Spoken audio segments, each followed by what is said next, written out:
पाकिस्तान समेत दुनिया भर में आज फालिज से बचाव का आलमी दिन मनाया जा रहा है। इस दिन को मनाने का मकसद इस जानलेवा बीमारी और इसके बचाव के बारे में शऊर और आगाही पैदा करना है।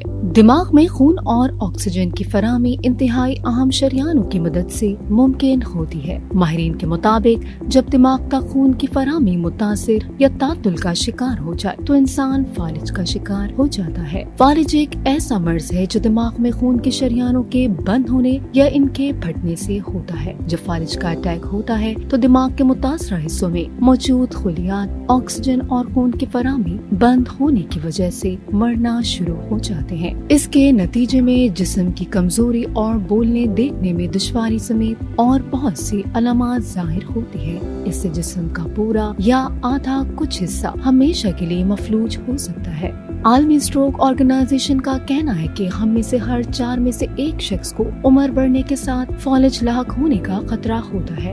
एक रिपोर्ट के मुताबिक फालिज दुनिया भर में अमवात की तीसरी बड़ी और तवील मुद्दती माजूरी की सबसे बड़ी वजह है। डॉक्टर्स का कहना है कि अगर किसी शख्स को फालिज का अटैक हो और इसके 3 घंटे के अंदर इसे तिब्बी इमदाद फराहम कर दी जाए तो इस शख्स को उम्र भर की माजूरी से बचाया जा सकता है। इस बीमारी की बड़ी वजूहात में हाई ब्लड प्रेशर, सिगरेट नोशी और तंबाकू से तैयार करदा मवाद खुसूसन गुटखा शामिल है। जिस्मानी मुशक्कत ना करने वाले लोग जब वर्जिश नहीं करते तो ये फालिज के लिए आसान हदफ होते हैं। आलमी स्ट्रोक ऑर्गेनाइजेशन के मुताबिक फालिज के इस खतरे को सिर्फ जिस्मानी हरकत के जरिए टाला जा सकता है। जिस्मानी तौर पर ज्यादा से ज्यादा फाल रहना न सिर्फ फालिज बल्कि अमराज क़ल्ब, शुगर और दीगर कई बीमारियों से बचा सकता है।